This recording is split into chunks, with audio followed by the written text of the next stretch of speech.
Jundullah, Jundullah, Jundullah, Jundullah. Assalam adalah nama Allah Subhanahu wa taala yang keenam. Yang keenam. Assalam artinya yang selamat. Ya. Selamat artinya. Assalam. Selamat apa? Yang selamat zatnya daripada aib. Selamat sifatnya daripada kekurangan. Selamat perbuatannya, ya, perbuatan-perbuatannya daripada kejahatan atau daripada yang jahat. Nah, ini assalam, selamat. Selamat daripada keburukan, daripada kekurangan, daripada keaiban, daripada kecacatan, ya, dan perkara-perkara yang jahat. Wajib kita ni untuk mengimani, ya, meyakini bahawa assalam termasuk salah satu asma Allah Subhanahu wa taala. Ya, assalam, selamat artinya, ya, terhindar, ya, daripada aib dan cacat sifat af'al, ya.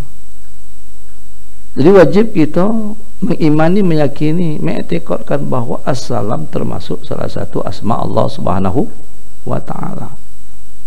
Dan boleh kita berdoa atau memanggil Allah Subhanahu wa taala dengan menyebut ya salam. Ya, kan sering doa ya salam. Ya.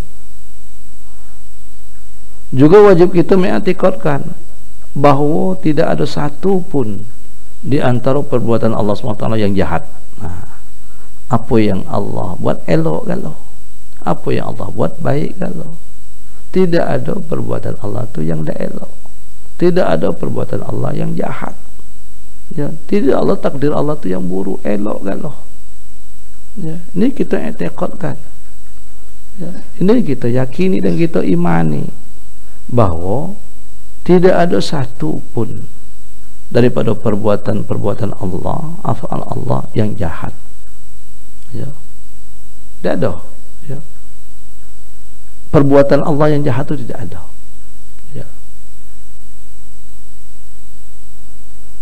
Jadi, ya, ini yang mesti kita yakini, mesti kita imani dan kita i'tiqadkan.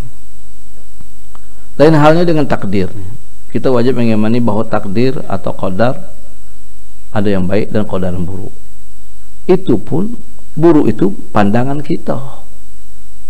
Ya, kita nilainya buruk. Kenapa? Tak sesuai dengan keinginan kita. Kita katakan buruk. Walhal dia elok lah. Ya, dia elok lah. Kerana sejatinya, hakikatnya, yang namanya ketentuan-ketentuan Allah tidak ada yang buruk. Maha suci Allah memperbuat sesuatu yang buruk. Ya. Yang datang dari Allah Subhanahu wa taala. Sebab perbuatan berbeda dengan takdir, ya. Ketetapan atau takdir yang jahat dari Allah Subhanahu wa taala, ya, misalnya sakit. Nah, kenapa kita katakan buruk? Karena sakit ini tidak sesuai dengan keinginan kita. Walhal sekali dikaji-kaji, untunglah sakit. Kalau tidak sakit, kita ni parah jadinya. Ya. Untung sakit. Kenapa? Kalau itu sehat terus jadi Fir'aun nanti. Ya, lupa dengan Tuhan. Ternyata sakit itu hikmahnya apa? Untuk supaya kita kembali dan ingat kepada Allah dan bertaubat. Artinya apa? Elok lagi sakit tu. Ya. Tapi diri kita, nafsu kita yang menilainya ini dah elok. Maka disebut dia dah elok. Walhal elok. Tapi nak tahu tu elok ternyata lah panjang. Atau di akhirat nanti baru tahu untung lalu sakit, kan? Nah, atau hilang harta dan lain-lainnya, ya. Nah, namun musibah-musibah yang kita terima baik pada diri kita sendiri, keluarga atau pada yang lainnya, seumpama sakit-sakitan, kehilangan orang yang kita cintai dan lain-lainnya, sebenarnya itu bukan kejahatan atau keburukan. Disebut itu sebenarnya bukan buruk. Kalau kita bisa untuk mensikapinya, kalau kita bisa untuk nerimanya, ya. Tetapi kalau kita tidak bisa menyikapinya atau nerima sesuatu yang datang dari Allah, baik berupa nikmat atau lainnya, bisa berubah menjadi kejahatan atau bala. Nah, ini tergantung kita nyikapinya. Yang elok pun itu bisa menjadi buruk. Nikmat pun bisa jadi bala kalau kita tidak mampu dan tidak bisa untuk mensikapinya. Jadi ya sesungguhnya ya Allah Subhanahu wa taala itu adalah ya terhindar atau jauh daripada perbuatan-perbuatan yang tidak elok, perbuatan yang jahat, perbuatan yang buruk. Semuanya adalah selamat daripada keburukan, termasuk sifat af'alnya. Ya.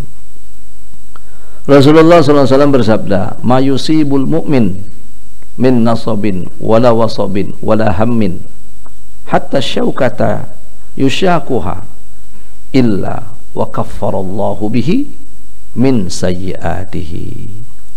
Adalah tidak ada satu pun yang menimpa orang Islam daripada kepayahan, daripada penyakit, daripada duka cita, daripada gangguan, ya, itu daripada apa, gangguan, ya. Sekalipun duri yang menusuk kaki, ya. Sekalipun duri yang menusuk kaki, ya, kesubanan bahasa kita ni kan. Nah, melainkan Allah SWT akan menghapus dosanya dengan salah satu sebab-sebab tersebut, ya.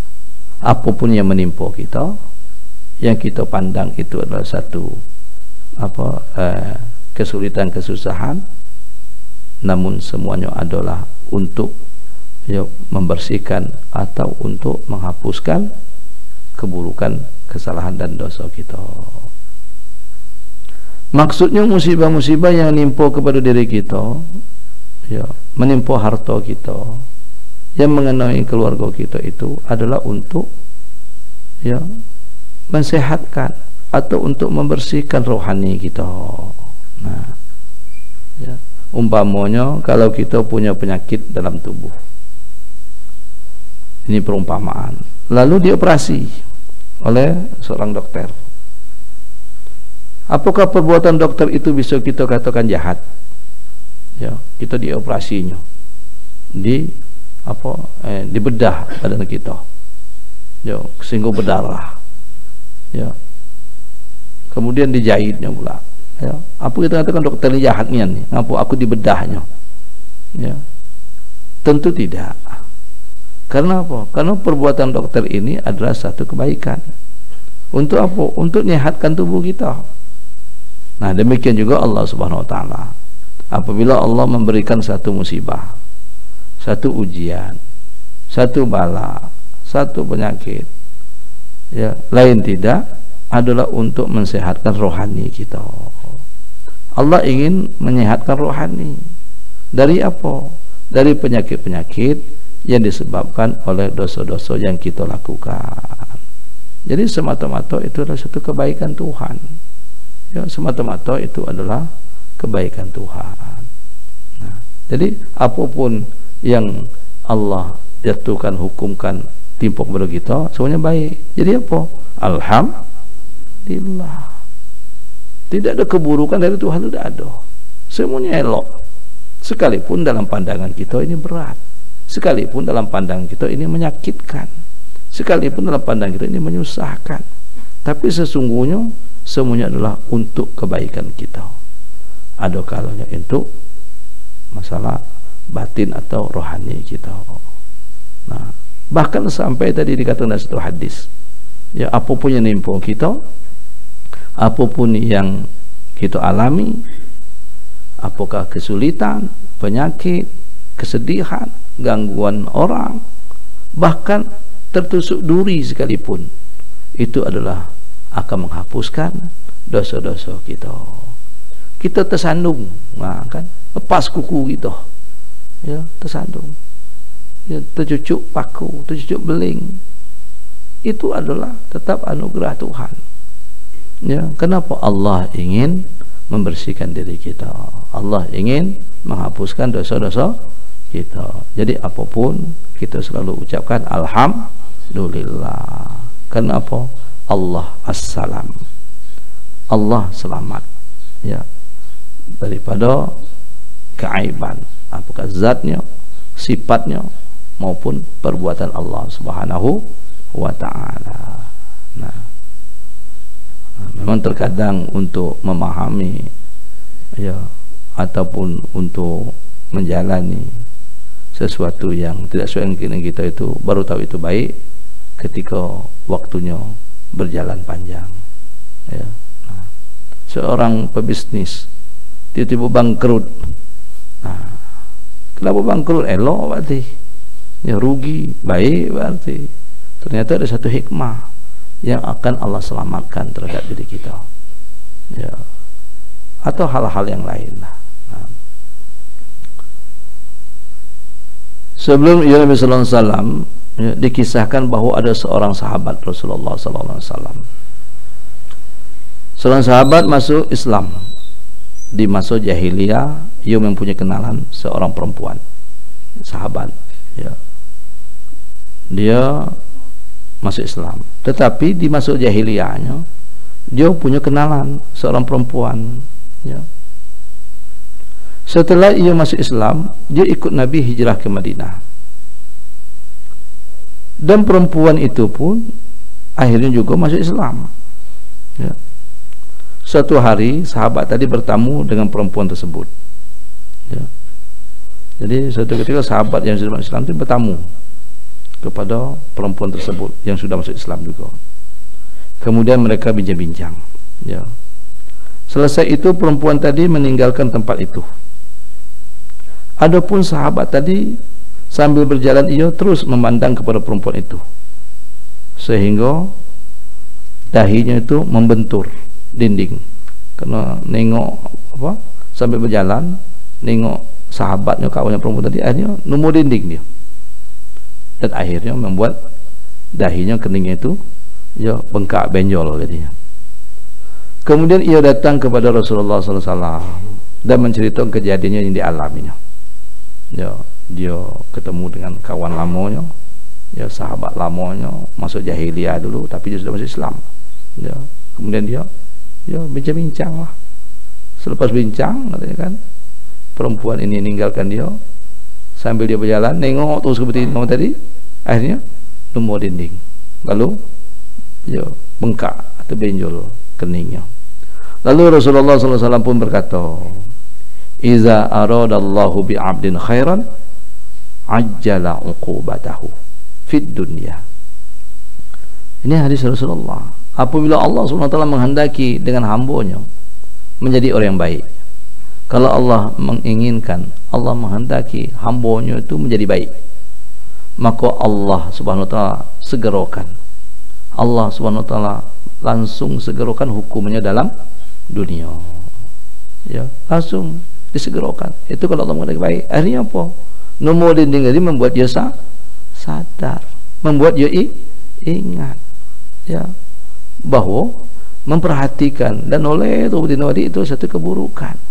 Akhirnya langsung diingatkan Tuhan, nomor tiang atau nomor dinding. Nah, kalau kita buat maksiat atau melakukan dosa kepada Allah Subhanahu wa taala dan kita tidak mengalami sakit-sakit, sehat terus ya, kita buat maksiat, kita buat salah, kita melakukan dosa, tetapi tidak pernah mengalami sakit, atau tidak ada bala, atau tidak ada musibah yang menimpa kita ya, maka yang demikian itu dikhawatirkan akan disimpan, akan ditunda, akan ditunggu oleh Allah SWT hukumnya di akhirat yang akan diberikan kepada kita ya.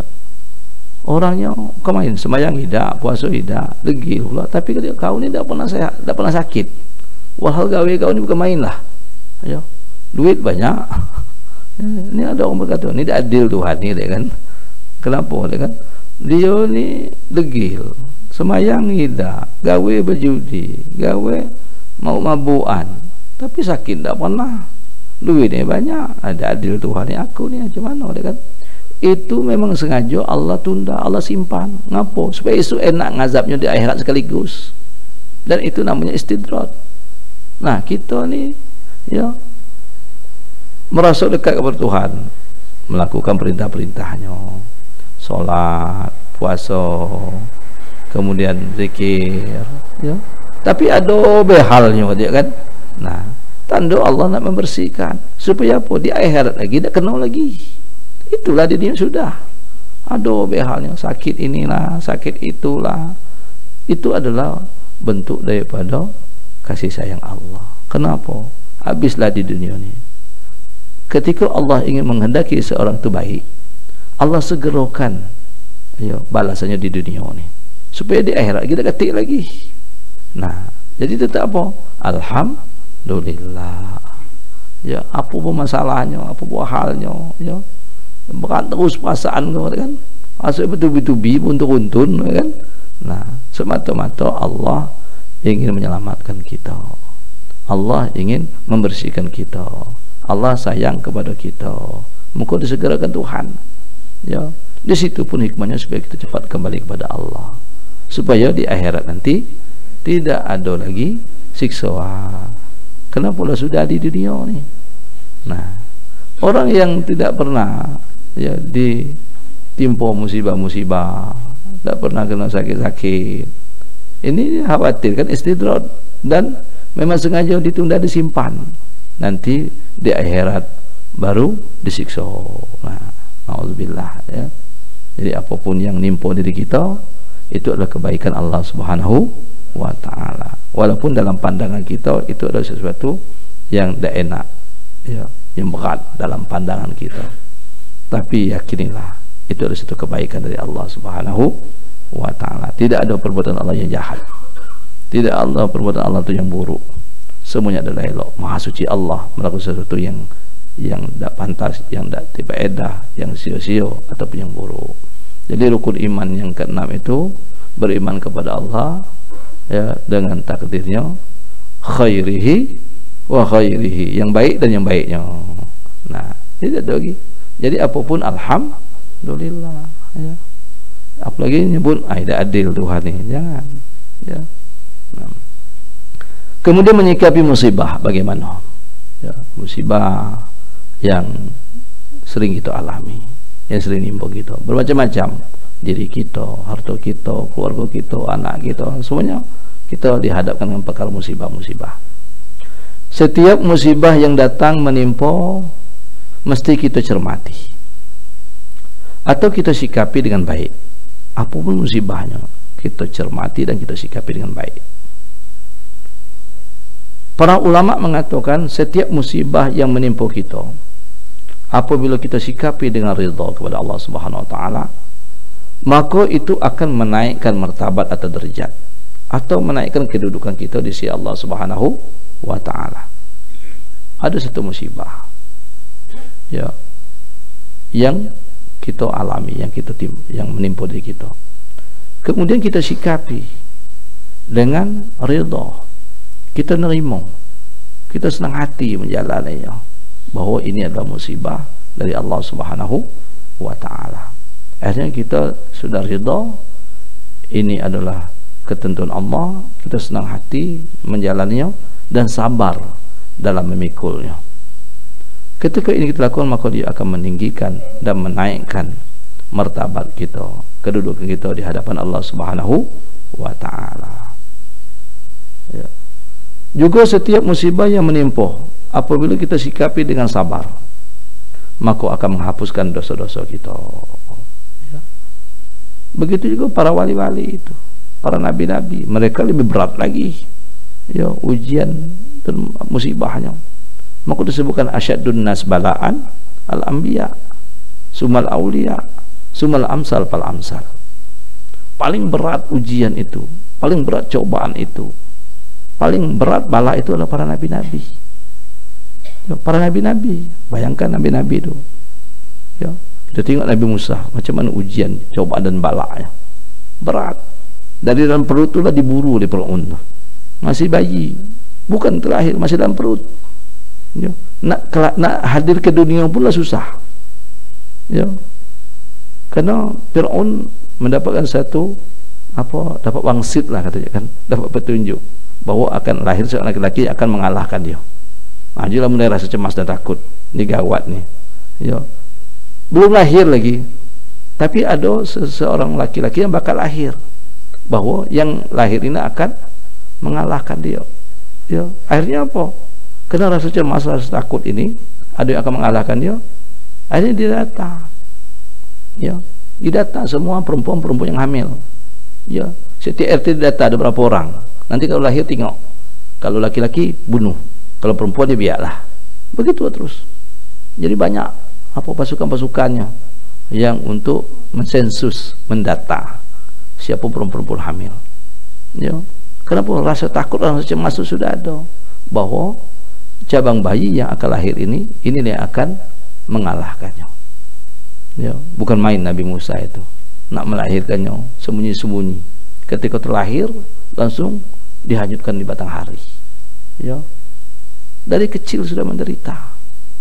Ya, dari kecil sudah dapat ujian. Kalau kita ni mana adalah seperti ini.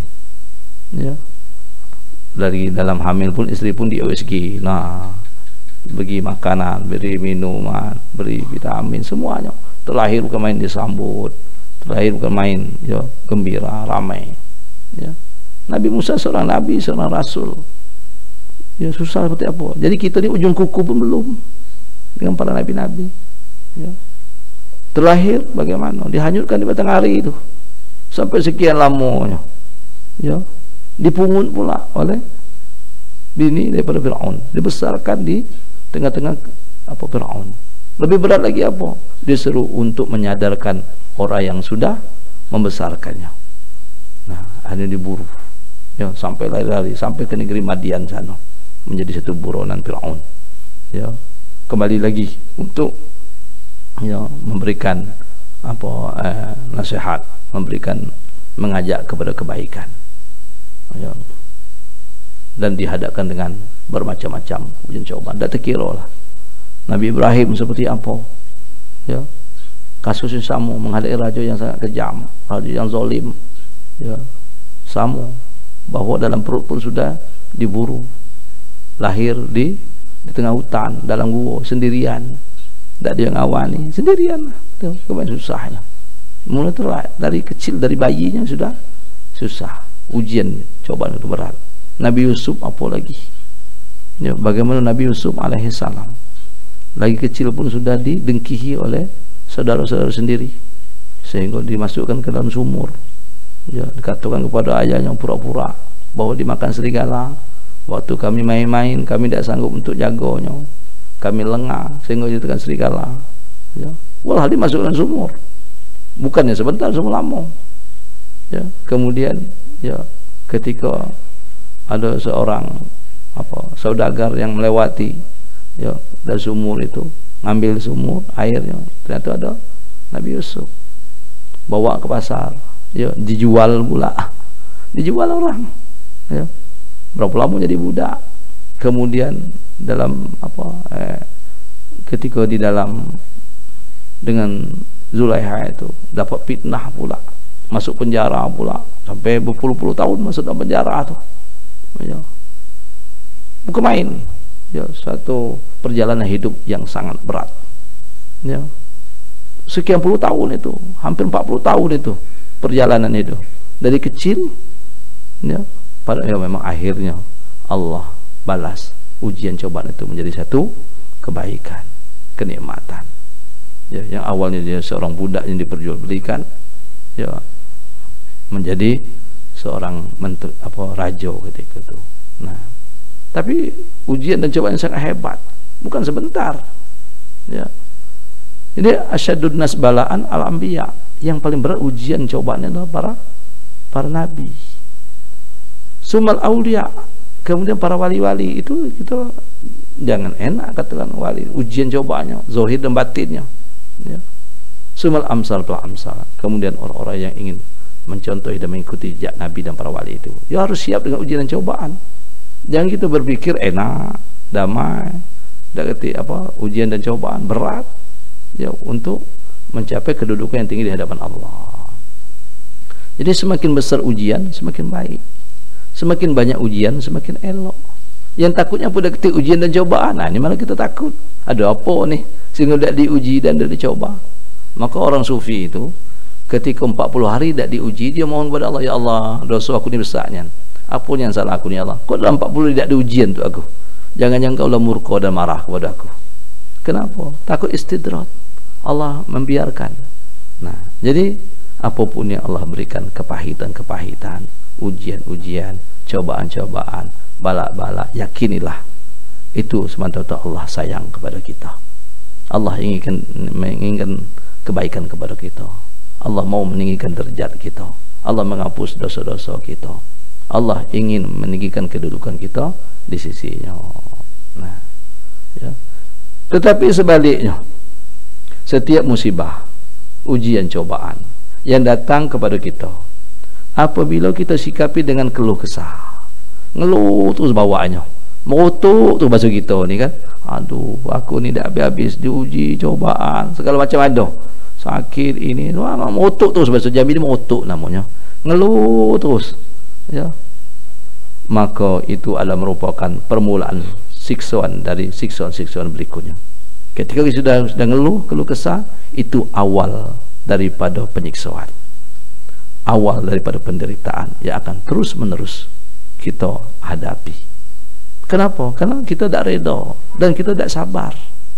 Akhirnya itu adalah permulaan dan awal penyiksaan yang akan dialami. Ya. Nah, jadi ketika kita dihadapkan dengan ujian, cobaan, musibah, maka hadapilah dengan ridha dan sabar, kerana itu adalah kebaikan dari Allah Subhanahu wa taala. Kemudian pengamalan makna assalam, ya.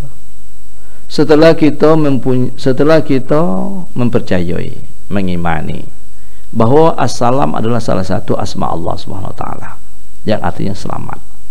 Selamat asma'nya, af'alnya maupun sifatnya maupun zatnya, maka kita dituntut untuk mengamalkannya, ya, dan kita dituntut untuk menerapkannya, mempraktekkan makna-makna dan tujuan-tujuan yang ada pada assalam, ya. Seseorang hamba bisa dikatakan Abdus Salam apabila ia selamat dari beberapa perkara. Nah, kita nak dikategorikan, nak termasuk kepada Abdus Salam. Kalau Assalam itu adalah Allah, kita Abdus Salam, hamba daripada, ya, Tuhan yang Assalam, ya. Bagaimana supaya kita masuk kepada golongan Abdus Salam, kita dapat, ya, menjadi Abdus Salam? Ada berapa perkara yang harus kita perhatikan. Yang pertama, selamat dari melakukan kecurangan-kecurangan. Nah, kita harus selamat, terhindar, menjauhi daripada, ya, melakukan kecurangan-kecurangan, baik hal yang bersangkutan dengan masalah harta benda, seperti menyembunyikan aib barang yang dijual, ataupun mengurangi timbangan takaran, ataupun korupsi dan lain-lainnya. Ini harus dihindari. Sabda Rasulullah SAW, man ghasyana falaysa minna. Orang yang melakukan kecurangan atau orang yang menipu kami bukanlah termasuk golongan kami, ya. Siapa yang melakukan kecurangan, siapa yang melakukan penipuan, itu bukan golongan kami, kata Rasulullah, ya. Rasulullah mengatakan, mengeluarkan orang ini, dia tidak termasuk golongan kami, dia bukan daripada umatku, ya. Kenapa? Umatku adalah orangnya jujur, umatku orangnya benar, dia tidak melakukan kecurangan dan penipuan. Jadi yang pertama, selamat daripada melakukan kecurangan-kecurangan dulu, ya. Yang kedua, selamat dari dendam. Nah, selamat dari dendam. Dendam adalah satu kemarahan yang belum terlampiaskan dalam hati, disebut dendam. Jadi menyimpan amarah, ya, menyimpan amarah, jadi disebut dengan dendam. Sesuatu amarah yang belum terlepas dan belum terlampiaskan, ya. Jadi, ya, selamat daripada dendam. Orang yang hatinya ada sifat dendam, tidak boleh baginya melakukan amar ma'ruf nahi mungkar, ya, atas dasar dendam tersebut. Orang yang masih ada dendam, dia tidak dapat dan tidak bisa melakukan amar ma'ruf nahi mungkar.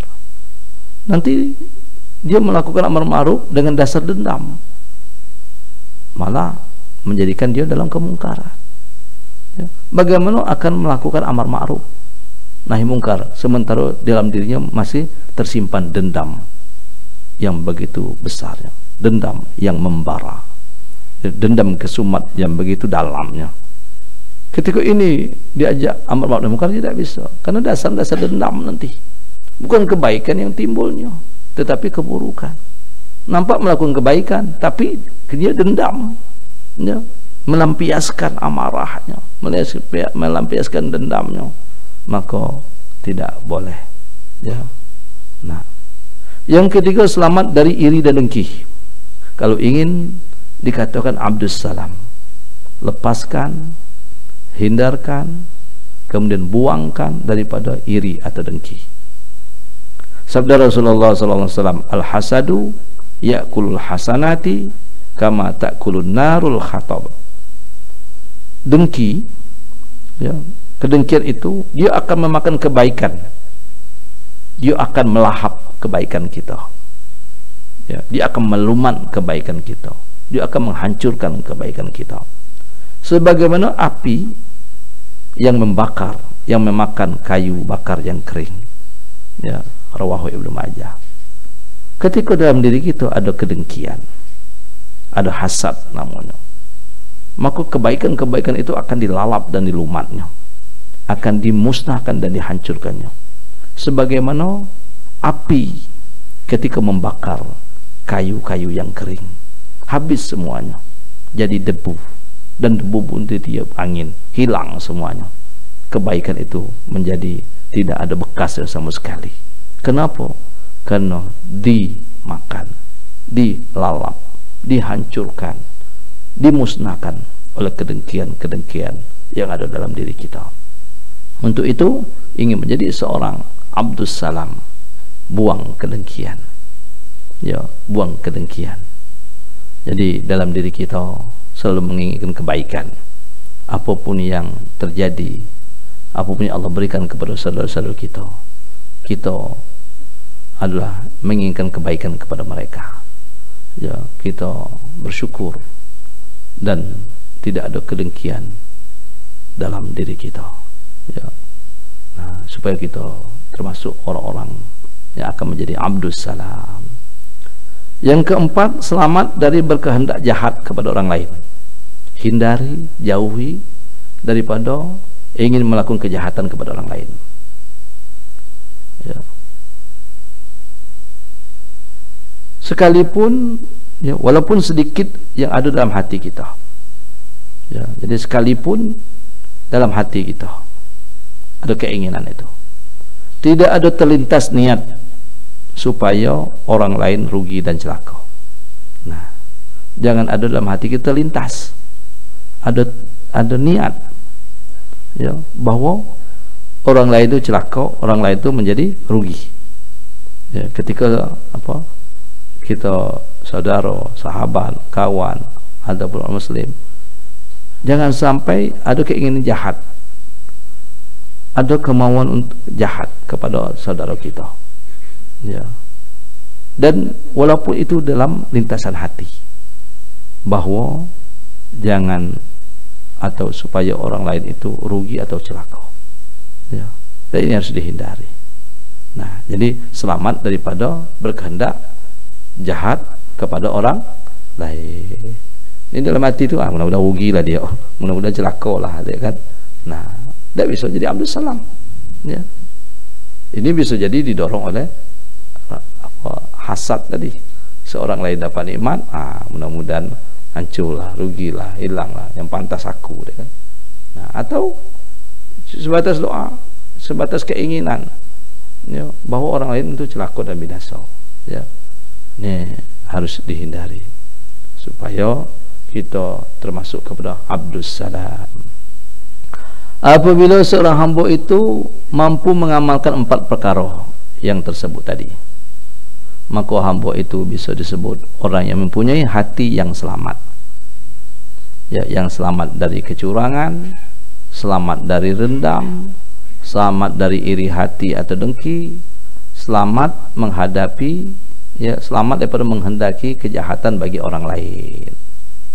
Allah Subhanahu wa taala menjelaskan dalam Al-Qur'an, yauma la yanfa'u malun wala banun illa man atallaha biqalbin salim. Ini surah Asy-Syu'ara ya, 88-89. Artinya pada hari itu, pada hari kiamat itu, pada hari di akhirat nanti, ya, la yanfa'u, tidak berguna, tidak memberi manfaat. Apa? Malun, harta dah tidak manfaatnya, tidak gunanya. Nak sebanyak pun harta kita dah tidak guna lagi. Ya. Wala banun, dan tidak juga anak-anak. Ya.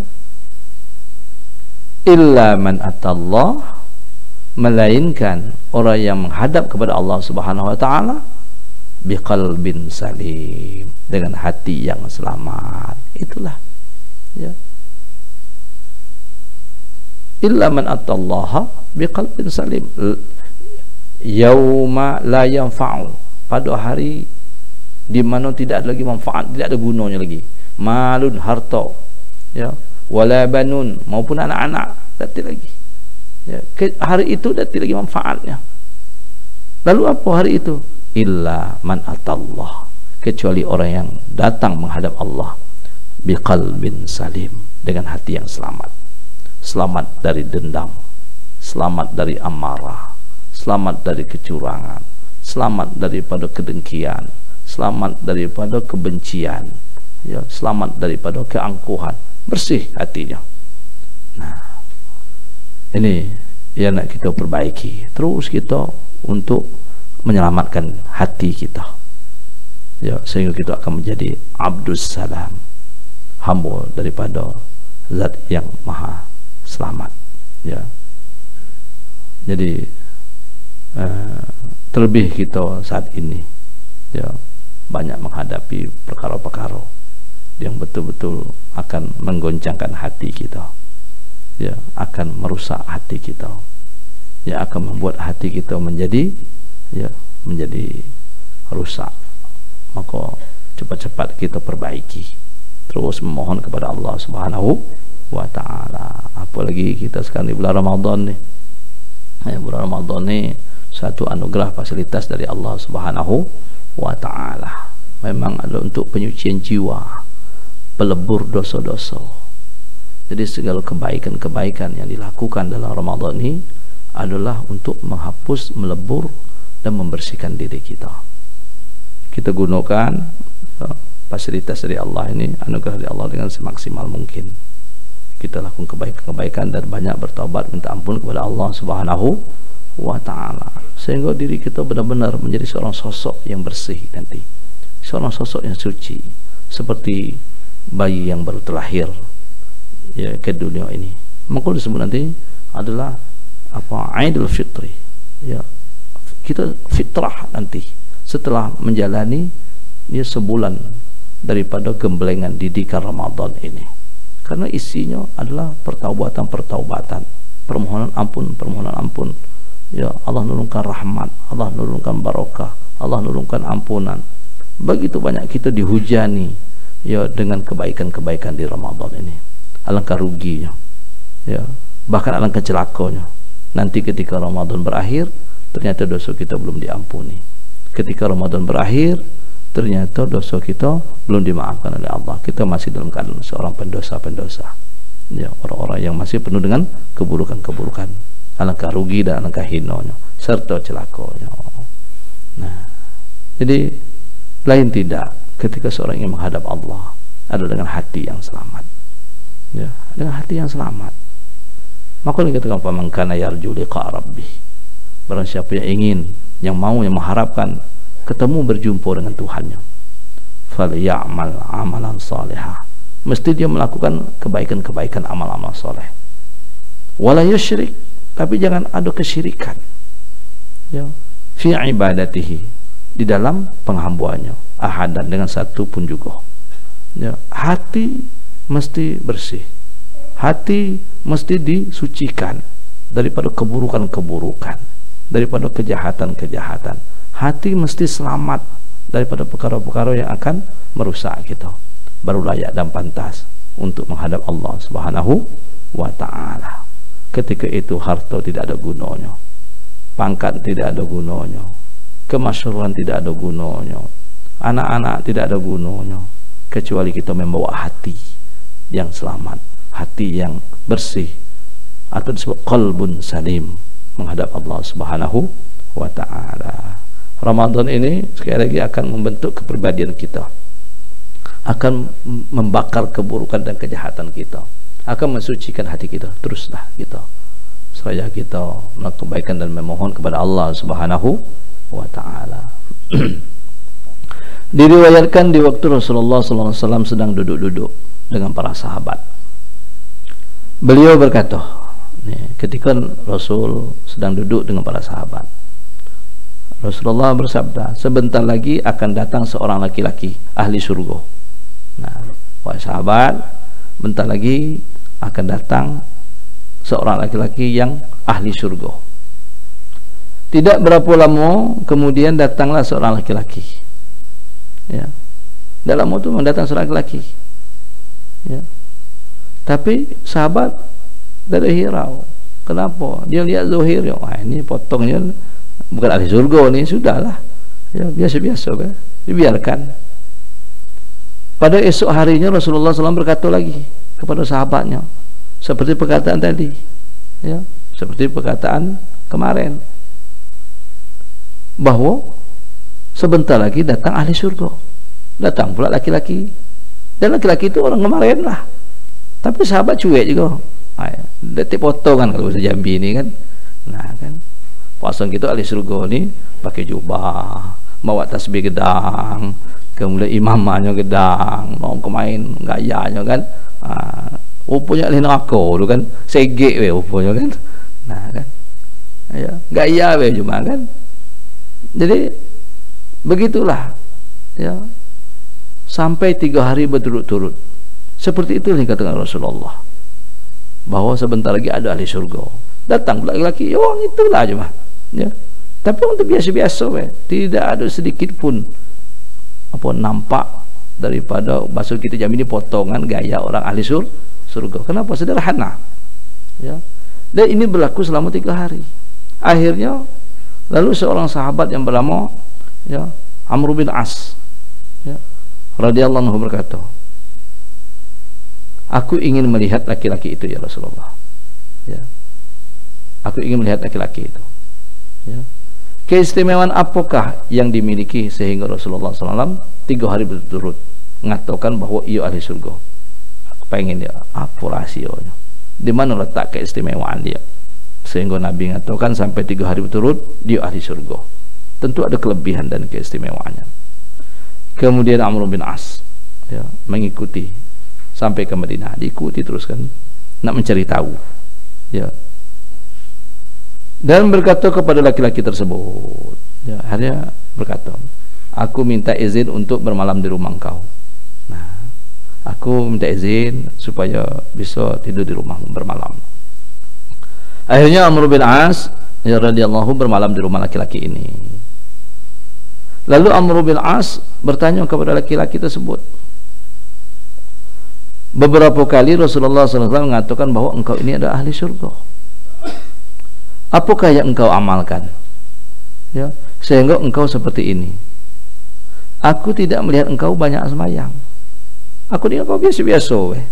Semayangnya wajib-wajib weh. Dah pula yolah. Apakah tengok duduk, yo berzikir dari pagi, dari malam sampai subuh, dak pula.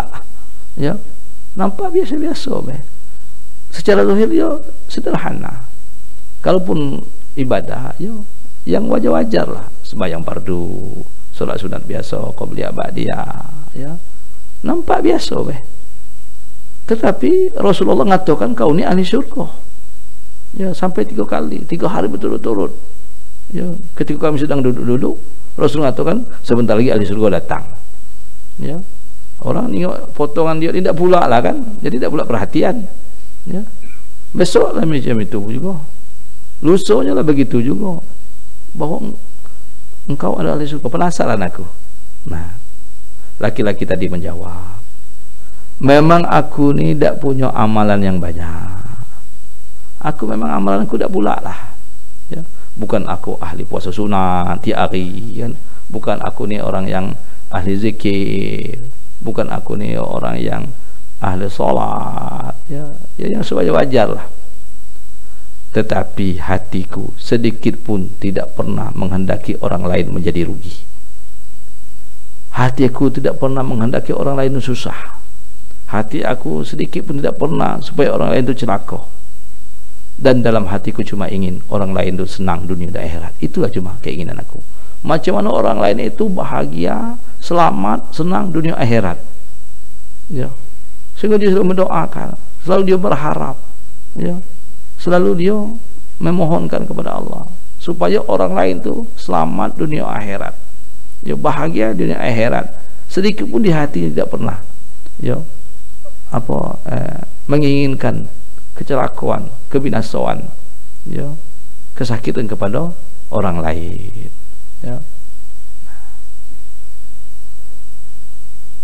Ternyata amal hati itu luar biasa, ya, luar biasa. Ternyata di hatilah semua pokok permasalahannya, ya. Sehebat apapun amal zahir kita, namun ketika dalam hati kita masih menyimpan keburukan-keburukan, itu tidak akan mempengaruhi dan tidak akan mencapai kedudukan tinggi tadi.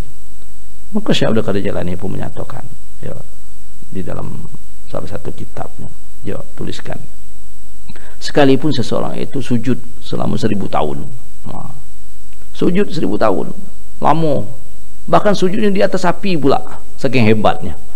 Kita ni di karpet sujudnya, pakai kipas angin pula nak sejuk, dia sujud di atas bara api, hebat.